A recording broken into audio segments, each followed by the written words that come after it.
Hello everyone, and welcome back to the Musings of the Shakespearean Shrew. I am your Shakespearean Shrew, Karen Feiner, professor from the University of Oklahoma and lover of all things Bard. This podcast is going to be a decorum-be-damned entrance into understanding Shakespeare's stages, for there are many, and all of the players on it. We are back with Tyler Woods to start talking about Macbeth, because it opens on the 31st? August 1st is the opening. August 1st. I'm a day behind. 31st is a preview, though, so good that you mentioned that. See, in preview, I think there are cheaper tickets. So if you're That's right. if you're looking to come to a show and on a budget, I think it's $17 for the preview. That's correct. Hey, that's a really good deal. That's right. So why Macbeth? Who chose this? How did we choose these plays? And why did you choose this one? Well, I have a love for this script. I've had it since I was in high school. I've been around and familiar with the play multiple times. So this particular year, our 40th anniversary, we were really looking for big names. We wanted to celebrate Shakespeare, and so we did Twelfth Night in February. We did Midsummer Night's Dream in June, Macbeth in August, Hamlet in September. So, sort of what are some of the biggest names we can get? So that was a sort of a why, or how we arrived at this title. And then the Emerging Artists Collective, which we talked about a little bit in the last podcast, but I guess to sort of catch you up if you haven't heard that first podcast, it's essentially a group of emerging young professionals in Oklahoma City, and we are creating Macbeth, and we're staging it in the 1890s in Oklahoma during the land run time period. And so there's cowboy hats and cowboy boots and barbed wire and daggers and 6-gun shooters and six guns, is that what they call them? Sounds like a party to me. Yeah, it's a Wild West party. So it's a lot of fun, and the script really lends itself to the Old West, interestingly. Like, the more we get into it and do it, we're like, wow, that really makes sense. I mean, there was just, again, a lot of land grab, a lot of betrayal, a lot of infighting, a lot of murder and gunfights and so forth. So it's a Wild West type of thing. So it worked. Yeah, I mean, if you look at the history, I love the history of Macbeth because it's one of the villains that Shakespeare created, where Macbeth existed. He was 11th century. He did end up being the king for a while in Scotland. And he killed Duncan. That is true. At 39 years old on a battlefield. So a little different than killing an old man in his bed. Right. So Shakespeare took some liberties on that one. Right. And then also 7 years later, after a very peaceful reign, Duncan's eldest, Malcolm, then killed Macbeth on the battlefield. Mm-hmm. So the history of this is so interesting to me because Macbeth is, yes, he is the villain of this piece, but he's also one of the only villains that recognizes that what he's doing is bad. Right. He's not Richard III. Right. Yeah. Or Iago, or like. Right. Iago. Yeah, that's one of the things that's always intrigued me about the character, is that from the beginning you see the struggle. This supernatural soliciting cannot be ill, cannot be good. If ill, why this? If good, why that? I mean, it's back and forth. If it were done when 'tis done, then 'twere well it were done quickly. But all of the thing, I mean, he debates, and sort of by the time he takes action, he's committed himself in a way that he can't go back. I mean, blood stepped in so far that should I wait no more, returning was easy as go o'er. I mean, he is so into what he's done and what he's doing that he cannot take it back now. Right. And I think that's what drives him ultimately over the edge. I mean, it's a good and loyal man who lets himself be led astray. So, and I should probably say lets himself be, like, this is on him. I'm not saying like it was, oh, poor Macbeth. No, but he lets himself go away that he, I think, ultimately knows in his heart he shouldn't be going. Well, it's so interesting because equivocation is a word that comes up very frequently in Macbeth. So when you watch it, when you come to see it, Listen for that term, equivocation, because it's a very specific historical reference. So this production actually came out in 1606. In 1605 was the Gunpowder Plot. And so I don't know if any of you remember the idea of the Gunpowder Plot, but basically remember the 5th of November, the gunpowder treason and plot. That's the one, that's the rhyme. But that happened right after King James, Scotland, right, came over, took the throne after Queen Elizabeth had passed away. And it was a plot to kill his family, it was a plot to kill Parliament. These people who were mad because he hadn't embraced the Catholics back into the country, they put gunpowder under the House of Lords, and they were just gonna blow that shit up. So they said that King James figured it out. He got a clue of some sort and stopped the plot.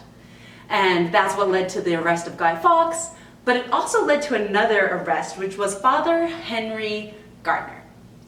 And he was a priest who was tried for this and said, I'm innocent. You can't prove that I did anything. And then they pulled up the book that he wrote, which was titled A Treaty of Equivocation.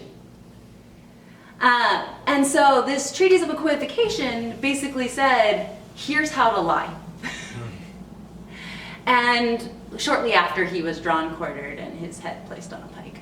But the moral of the story is the equivocator, right? Because we have that scene, and it's one of my favorites, where the porter, right after the death of the king, is woken up by and that knocking breaks the trance for Lady Macbeth and Macbeth. It brings, the porter to the door after he's hungover and trying to figure out what is going on. And he imagines that he's at the gates of hell. And he's like, oh, the first person there is the equivocator, right? We also have, who else shows up? English tailor. Yes, who stole garments from France, I believe, or through he stole fabric from France. But yeah, and it's always this really interesting thing for me, and I think it's one of the things that makes Shakespeare's plays so interesting, is he layers history. And then we've got an extra layer with what you all are doing with bringing in the gold rush. Right, the land rush, the 1890s, so growing up in Oklahoma and learning about the land run in grade school and everything, and then it sort of the older you get, the more complex that history becomes of what the land run really was. And we're here now. We're literally on the ground that was part of that. So we just wanted to dive into what land has meant. You mentioned the historic Macbeth and how, by all accounts, he was a fine king. I mean, he did his thing. So, but they fought on the battlefield for who was next. It was very, Wild Wild West. Wild West, exactly. And so who had the quickest draw type of, idea. And so we just thought this would be a really interesting examination, not only for the cowboys involved in it, but for the outward exploration of what it means to the land.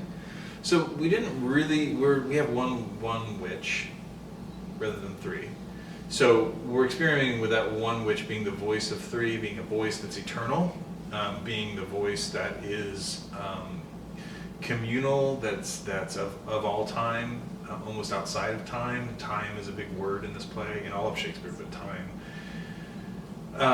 But older than really indigenous people, because the last thing we wanted to do is have the witch, in this context, the witch be an indigenous person, because then you're othering Right. the witch and making them an indigenous person, and that's very problematic, so that's not what we're doing. But we wanted to put that witch so far out of the world in a way that they become able to comment on it and know the history of it, so that they can guide our expectations to really serve as a warning, a harbinger maybe of things to come. It's a framing device we use in the piece.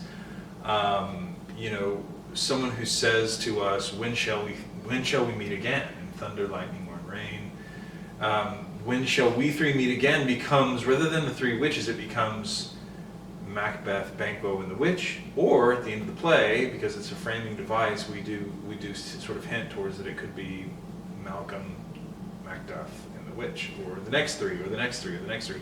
Because this happened in the 11th century, it happened in 1605, it happens in the 1890s, it happens all the time. Well, it's so interesting because it also reads as the past, the present, and the possible future. Right. Yeah. Yeah. So I think that's a really interesting way to see the witch. And tomorrow. Yeah. And it's cyclical, and it's really, I think this play is all about the repetitive nature of what we can get ourselves into as humans, and where we can go, and the dangers and the warnings that we must pay attention to. We must learn from our history. We have to, or else we are doomed to repeat it. So that's what we're trying to do with this piece. Yeah, I think it's going to be a very, I've seen quite a few Macbeths, and I've never seen a Cowboy Macbeth, so I'm really excited. It's going to be a new experience. Well, and it's fun too. I mean, like, let's be honest, it's just fun. I mean, it's fun to put on cowboy hats and 6 guns on your side and a big old Bowie knife, and like just talk in a drawl and do some Shakespeare. You know, it's really interesting and fun. And to hear this, you know, they say about Shakespeare that it would have sounded more like probably what we sound like in the Appalachia region of the country. You know, that it wasn't, in other words, it wasn't received pronunciation. It wasn't RP. You know, when Shakespeare was doing it, it would have sounded more like the word. I heard John Barton one time say the word war would have sounded more like war. You know, and I'm just like, yeah, you're like a pirate or a cowboy. I mean, like, yeah, I want to see a Pirates of the Caribbean Hamlet next. You know, like, I don't know, like, let's do it. But yeah, I mean, you know, my lord, you do forget yourself, my lord. I mean, Hamlet's like, coming up, right? Right, yeah, yeah, Pirates of the Caribbean, stay tuned. Now I'm really excited. No, but I mean, it just lends itself. It's so wonderful, this language. I mean, I loved the Baz Luhrmann Romeo and Juliet. I thought it was a great interpretation. And they, you know, that word cuz, C-U-Z, cuz, that is in the script. I mean, they say it, but they used it in such as, you know, hey, cuz, and it was just so, it's like, is that Shakespeare? Yes, it is. Brilliant. It's just the way that they're using it. So I think it's fun to see this done in a way that is contextualized in a more modern, I mean 1890s, but still more modern and relevant way than we're probably used to seeing it, and in a way that is still far enough from current contemporary that it lends an air of detachment so that we can observe it, and which I think is useful, but hopefully we also bring it home with the witch. And by the way, the word witch, so we've experimented, it's many words and ways that it's been written, the Weird sisters, the Wayard sisters, right, the witch, the witches, but so we've just sort of ubiquitously sort of started calling her, referring to this character as the witch, just for lack of, I think it's just the shortest way to refer, but it in and of itself is a problematic word nowadays, and you have problem words that you have to deal with. She can just join me in my shroudom, it's fine. Well, there you go. I have room. So it's yeah, but we're leaning into the fun of it too. I mean, I'll put it this way: the banquet scene is now a hoedown, so I'll just leave you with that kind of. Who is ready for a hoedown? I mean, right? Come on. Also, I think you can get some drinks for this hoedown. Yes. That are very specific to the production, and we'll talk to our neighborhood-friendly bartender shortly. But So what are these specialized drinks for Macbeth? Well, yes, I will let him speak more of it, but I will tell you this, that we have, so we're sitting right now in the Mermaid Tavern. And the Mermaid Tavern is what is the beginnings of, we hope, a fully year-round tavern at Oklahoma Shakespeare. We obtained our liquor license with the Oklahoma Able Commission, and then we offer beverages, both hard and soft, in our facility. And we, Henri Bailey, who is our operations manager and our wonderful bartender, we're searching for a name to christen this bar. And we came up with the Mermaid Tavern for its historical significance. As soon as I walked in, I was like, yes, I'm home. The place where Marlow and Shakespeare and Johnson and all of the folks would have hung out and drunk their meads and ales and talked about Macbeth, or what have you. So we thought it was fitting, and we also love the nautical theme because that's just fun, So, but yeah, we've come up with drinks for every show, and we actually have a menu of drinks too. We have, we have the Romeo, we have the Juliet, we have the Tempest, we have, different themed drinks for all of the plays. But for this one, we've come up with Sassy Sarsaparilla, which is a bourbon-infused sarsaparilla. Like it already. And we've come up with the El Paseo, which is a tequila-based Topo Chico lime juice drink. It's delicious. And also references where we are right now, which is the historic Paseo district. So Right. It all works together. Yes, It's absolutely. kismet. Yes. And so we have a lot of fun in our bar. And we really, we're working to make the lobby more of an immersive experience. We're trying to work on getting things in here that transform the experience for the patrons. So you're not only coming to a play, you're coming to an experience. And that's what we really hope. So talking about the relationship between the audience and the actors and the content, language is always a difficult subject when it comes to Shakespeare because it's what makes Shakespeare so powerful, but at the same time, it's also an obstacle for a lot of individuals who are intimidated by the language. Right. So do you have any thoughts about the language of Shakespeare and how we can still maintain that language, but overcome some of those obstacles? Right. Yeah. Lots of thoughts. You've hit upon a very visceral and vibrant question when it comes to Shakespeare, and we often get asked, are you guys doing it in Shakespeare or are you doing it in English? Or we get questions like that, and I say, well, and it's hard to sometimes, because I understand where that's coming from, because if, Shakespeare it's early modern, but it's also poetry. And so people didn't walk around the streets of London in 1606 speaking like this. They didn't say, "Avaunt and quit my sight, thou." You know what I mean? Or Again, they should have. They should have, and they probably did more than we do now, use words like avant and cur and things like that. But generally speaking, they spoke more in what would be prose. But of course, the thing about Shakespeare is he wrote mostly, but he's known for writing in iambic pentameter, which is poetry, verse poetry. And so being a language-based company, being Oklahoma Shakespeare in the Park, of course we have to pay attention to that. We have to be honor that. And I think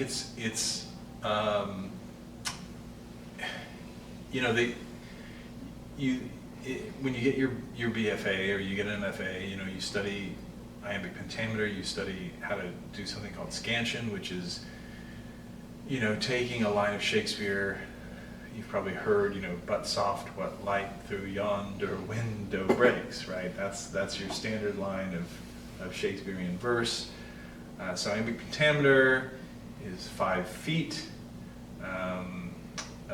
Iambic is unstressed followed by stress. And when you get penta, 5 meters, you have a line of iambic pentameter, which is a 10-syllable line. So there you go. So iambic pentameter. And Shakespeare typically writes, when he writes in iambic pentameter, when he writes in verse or poetry, he uses iambic pentameter. Sometimes it's something called a trochee, which is stress followed by unstressed, and we can get really technical and start talking about caesuras and all these wonderful things, which we do in rehearsal. And the actors, we delve into it, and we delve into the hard work, the technical work, so that the audience doesn't have to. Right. We delve into it because we need to know what we're saying. We delve into it because we need to know what the operative word is, where we don't want to put the emphasis on the wrong syllable, you know? Because that's what makes Shakespeare incomprehensible. It's not Shakespeare's fault. It's our fault. If Shakespeare, and by our I mean the production company, it's not the audience's fault, because you're trying to get across poetry, and it has nothing to do with the poetry being 400 years old. Most of the words Shakespeare used 400 years ago are still in use today. And in fact, he invented some of the words we use today. Like swagger, which is one of my favorites. Yes, or the first, as far as I know, the first use of the word assassination in English was in this play, Macbeth. But, so, the idea that we are trying to remain faithful to a historical piece of literature while at the same time bringing it into the modern world, to the modern ear, is a pretty heavy burden for an actor, for a company. And so luckily in 40 years of doing this, we've been able to hone our craft to hopefully translate that. Now, I will say in a play like this, when we're setting Macbeth in the 1890s in Oklahoma, you know, we have words like that. This castle hath a pleasant seat. Well, so saying the word castle in Oklahoma on the range, you know, doesn't make as much sense. So we have taken some liberties and changed the word castle to the word homestead, for example. And you know, I think Shakespeare would be all for that. And the reason I say that is a couple of reasons. Number one is a lot of times, you know, first of all, Shakespeare is oftentimes cut. You very rarely see an uncut version of a Shakespeare play. And he's the ultimate rule breaker. And he was the ultimate. He would cut his plays. They would take them on tours, and they would cut them, or he would change the words. If you've ever seen that movie Shakespeare in Love, which we did the play of it last season, and it's wonderful. It's Tom Stoppard. But anyway, it's a Oscar award-winning play. I think it was 1998. It was a film. And it's great because it humanizes the man, it humanizes the company, it humanizes the world, so that you're not stuck sort of like, you know, genuflecting at the name of Shakespeare. It's, oh my gosh, we've got to do everything perfectly and we can't mess it up, because he didn't think that way. It was a living, breathing piece of work that, yes, should definitely be respected. And we do, you know, like I said, we do say homestead instead of castle, because it's two syllables. And so we have really tried to make sure when we do substitute words that seem to make more sense for the context we're using it, we're doing it in a way that doesn't disturb the verse or the meaning or the nuance of that line or the character development of that line or that relationship. But you often get, you know, characters that some of these plays had 40, 50 characters in them. And, you know, Shakespeare's company, the Chamberlain's Men, the Lord's Men, had 14 people in it. So even then, you would have had someone wearing 2, 3, 4 hats in the Shakespeare play. And literally sometimes, because they would change costumes by changing their hat. Yeah, there you go. And so now, you know, for a while there, and for some companies even today, it's possible to have 40 actors on stage. But for us and for most theater companies I know, it's not feasible financially or even space. You know, where are you going to put 40 actors backstage? So, and it's one of the tenets of doing, you know, Shakespeare that makes it so fun is that you can have someone put on an eye patch and a silly hat or something and play one role, and then they put on a suit and tie and a mustache and they're a different character. And if the actor's doing their work, then the audience buys it. And it's also suspension of disbelief. It's a play, we get it, we're doing something. See, where I come down is theater is so vastly different than film or television, and all of it is just wonderful media that is absolutely an art form. But theater is a different art form. Theater is not film, theater is not television, and it shouldn't try to be. It is a different experience. Well, and I think it's living, it's breathing, it's an art Right. form that keeps moving. Right. And I love that you brought up that he breaks the rules, because, you know, I agree. I think Shakespeare was the ultimate rule breaker, and I think Lady Macbeth is actually a great part of him breaking the rules, because a lot of times as women, because they were played by young men who hadn't, fully matured yet and voices hadn't changed and etc., we didn't have big parts for women because, it was, oh, this is a boy in women's costume, just give her, give a few lines and get them off the stage. And then Shakespeare came in, and we have Lady Macbeth, who is one of the best roles, and it is a very powerful role. Right. And so I think it's so interesting just because, she is this character that he brought to life. And then, people still will be like, oh, but then she disappears at the end. Well, she she went mad, and that was the end of Lady Macbeth. But it's one of those where he gave a female a platform on the stage, and not just as like a shallow character, but as a developed character. Yeah. Even if she has problems, but don't we all? Well, we've talked a little bit about that, and I've just been around and circled around this play for, the better part of my life. And you're right, Lady Macbeth is a fascinating character to me, and I think that she, I think she gets blamed. She bears a lot of blame unfairly. I think someone said the other day that Lady Macbeth is the only character in Shakespeare that's actually a dictionary definition. You can be a Lady Macbeth. I think it's unfair, and I think that she was presented with sort of a no-win situation. She was presented with a husband who's too full of the milk of human kindness. He's afraid to catch the nearest way. That wouldst thou highly, that wouldst thou holily. What's wrongly, what's have that, which thou what is it wrongly win, but is afraid to play false to win it. So, she knows what they need as a couple to move forward, and I think that she simply helps her husband to see this is what you want, but you're not able to make that leap to get it, and helps push him in a way that I think he wanted to go, needed to go, but was, for many reasons that are very complex, was unable to go that way. And I think for me it's a love story between the two of them. It's one of his best couples. Right. It's a tragic love story because you have this couple that are so knit, my dearest love, and they you watch them throughout the course of the play, the fissure separate them more and more and more and more, and they lose one another. They lose one another through conversation, and obviously the thing that they do is terrible and treasonous and all of that, but it's the reason that they're doing it and what they want from it and what they think they need from it is, in their minds, paramount to their world, to their success, to the health and welfare of their country.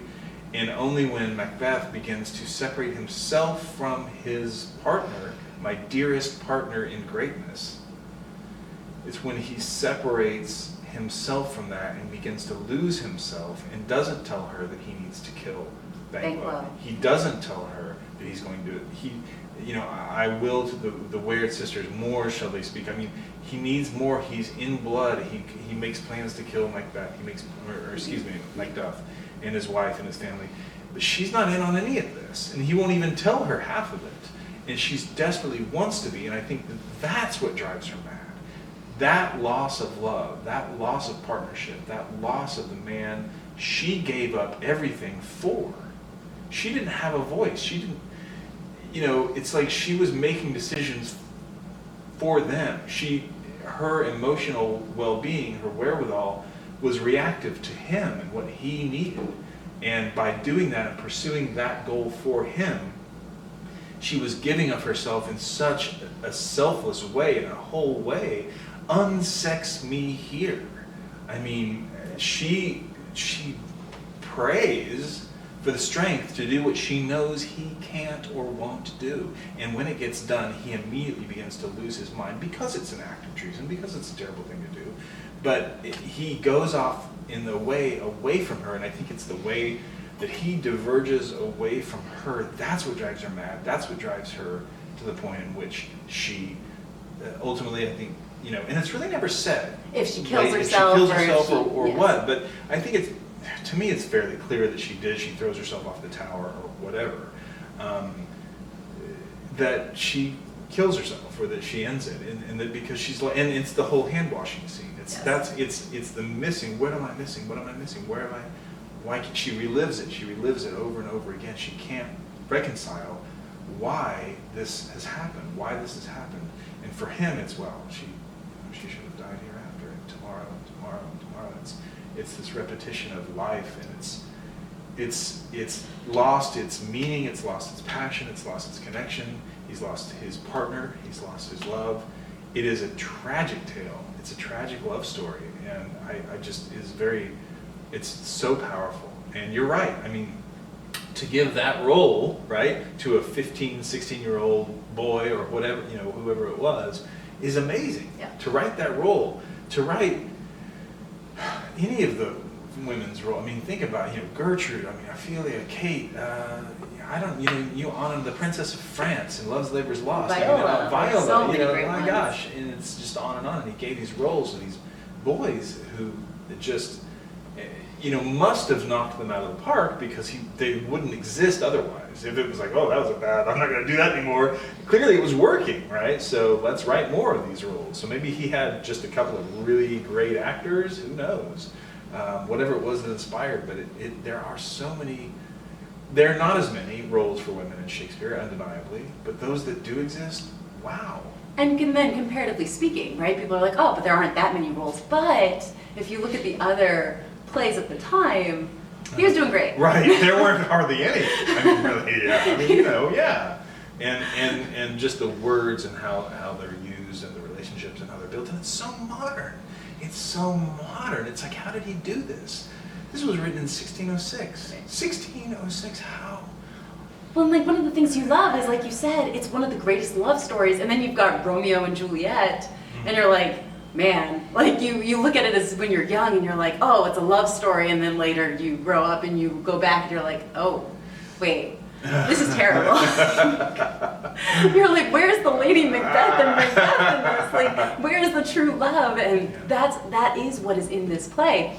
And it's funny because Lady Macbeth, I didn't know that you could be a Lady Macbeth. It's like you can be a Karen. I feel a kinship with her right now. So, her actual name, and I don't know if you know this, if my listeners know this, but her name was Gruach. And it's this name where everyone's like, well, why doesn't he use her name? And I'm like, well, her name was Gruach. It doesn't really go with anything. Like, if you're trying to rhyme, listeners, I challenge you, find me a rhyme that will work with Gruach, and we'll go with it. And the ch, I got the ch from the Jewish thing, so, my people have given me the ch, the phlegm. Groch, and the names and the naming of Shakespeare characters, it reminds me a little bit of Hamlet, who I believe was originally Amlotha.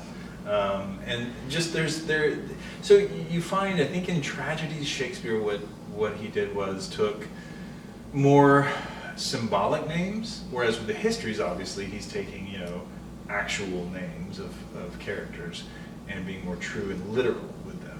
But in this case, I say literal, the Richard III Society might have a lot to say about the play, Richard III, for example. But, I think Macbeth is really written, it's allegorical, or it's a warning, it's both a warning to, I think, King James in some ways, but also to the people who might threaten King James, the Gunpowder Plot and so forth, that this is what happens if you commit regicide, and it's also a warning about dabbling, I think, too much with things you don't understand, with the dark arts, for lack of a better word. I mean, it's a warning about making sure you respect, I think, is really, because the witch is so interesting to me, in that they never do anything. They don't do anything to Macbeth. They simply say, Power of words. here's what's going to happen. And it's so funny because one of the things we as an audience are in on is that he has been named Thane of Cawdor. We see that before we actually meet the witches that say you are Thane of Cawdor. So we know something Macbeth doesn't know. And all the witches do is say, hey, here's this thing that happened, and you will be king hereafter. That's the new news. But they don't say you will be king hereafter because you're going to go kill Duncan.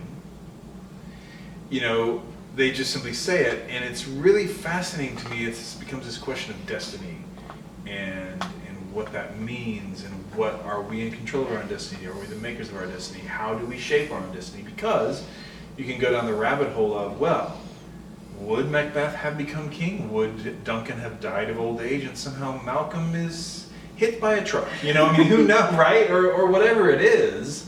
But it becomes this question of, they don't say, and now you're going to go commit this regicide and do these things. Nor do they say at the end anything that's untrue. They simply speak the absolute truth, but Macbeth doesn't believe them. You will not be killed by man of woman born. Oh, okay, that clearly means I won't be killed by any human. Well, no, it means you're going to be killed by someone who is born by cesarean section. And we're back to equivocation.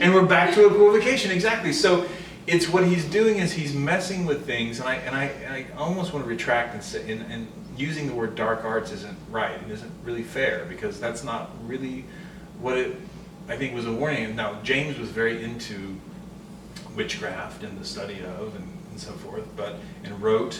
And this is an homage to Right. him because they had just become the King's Men at that time. So Right. Yes. And I think, did he write the Malleus Maleficarum? Yep, he did. So there was a fascination from him of witchcraft and all these things, but I think that there's also I think with Shakespeare, see, this could be a really long podcast because I've got so many thoughts. we can have the idea of it, and then we can move it into a new episode. Yes, because I think that the idea is that Shakespeare is so good at making us question what we think is true. There's nothing either good or bad, but thinking makes it so, right? And I think what he's doing and what is done here is in some ways say, okay, well, James was really into witchcraft and the occult or the dark arts or all these, you was really just thought it was interesting and had all these opinions about it. But in some ways it seems like, especially in the Malleus Maleficarum, these ways of dealing with witches, and of course this was not that far removed, or things like the Salem witch trials, and you get a lot of vilification of innocent people and a lot of murder and things, especially towards women. And I think what you end up with is an easy target, is a scapegoat for people who are other and who are different, and I think what Shakespeare is kind of doing here, by the way he wrote the Weird Sisters, and what they actually say, what they actually do, is saying, no, this is not them, this is you, Macbeth. You are putting on their words. I think you're absolutely right. Yeah, it's fascinating to me. So I think that's some of the magic of Shakespeare, sort of in a microcosmic way. Yeah, and I think that, like I said, I think this is a conversation that we need to have an episode for, where we can talk about the scapegoats that show up in Shakespeare's plays, but also how those figures are very often kind of there, but at the same time, like you said, we're looking at the humanity aspect and going, oh wait, you're showing us this person, but is that blame for these actions actually on them? Or are they just there, right? Are they just the weird sisters standing in the middle of the road who then become, culpable for everything that happens because it's easy? And I think that question, saying that, is a question that Shakespeare didn't just pose on the page. He posed for his audience, which is a very big deal. Thinking about things in the dictionary, the groundlings, one of my students once said, oh, the groundlings are just people with lesser taste. And I was like, what do you mean? And they're like, oh, in the dictionary. I looked it up, and it said groundlings were people of lesser taste. Huh. And I was like, oh, no, wait, what? But I think that, that has been put on those individuals as like, okay, Shakespeare wrote 2 plays in every play, where one of them was, you know, for the people in the gallery, and then the other were, you know, the dick jokes that he wrote for the groundlings to keep things, you know. High comedy, low comedy. Exactly, and we have this, you know, idea that we can't combine those. We can't combine the groundlings and the gallery. And I think Shakespeare absolutely did. I think he wrote for his entire audience. And wrote things that made us question. And I can't wait, because you have Macbeth and then followed up by Hamlet. Yeah. So talking about your psychological thrillers, Right. we have, you know, a double hitter, because, so remind me of the dates for Macbeth. Macbeth starts August 1st and then goes to the 18th. So August 1st to the 18th. And that's that's in the indoor theater. With a preview on the July 31st. Preview on the 31st. So keep that in mind, everybody. And then we've got Hamlet starting on September 12th. Yeah, and that's through the 29th, and that's in our outdoor theater. That's in our, that's, since it's in September, it'll be nice enough outside, we hope, knock on wood, that we'll go back outside under the stars and have some Hamlet. Perfect. My friend and I will be there. We'll bring pizza. It's what we do. Yeah. But so it's really interesting. So I want everybody to be thinking about these characters, these villains, these humans, right? That we can see emerge as we look at these 2 tragedies. As we look at Macbeth, somebody who, you know, acts and acts and acts, and even as he's acting, he's thinking through it and torturing himself over it, but he keeps doing it, right? Like you said, it's one bloodbath after the next, because he's too afraid to stop. He's haunted by what could happen. Right. And then you have Hamlet, who is also haunted, but haunted into inaction, haunted of what could happen if he acts. So I think it's going to be a really interesting thing to watch both of these productions, and I can't wait to have some more conversations about them. Yeah, absolutely. Okay, so I would like to just remind everybody about the 40 for 40. This is the 40th anniversary of the Playhouse, and we would love you to donate $40 or whatever you're willing to donate and celebrate our, you know, the 40 years that Oklahoma Shakespeare in the Park has been in existence, and here's to another 400. We're going for it. So thank you all for listening. I again love your feedback. What did you like? What did you dislike? What did you want to hear about next? If it's Macbeth related, let me know and we'll talk about it. We're going to be talking to the directors. We're going to be talking to some of the actors. So let me know who you want to hear from and what you want to hear about. Please subscribe to get an email for the next episode. Please like our social media. It is The Shakespearean Shrew. And just remember, all the world's a stage, so you too can be a shrew.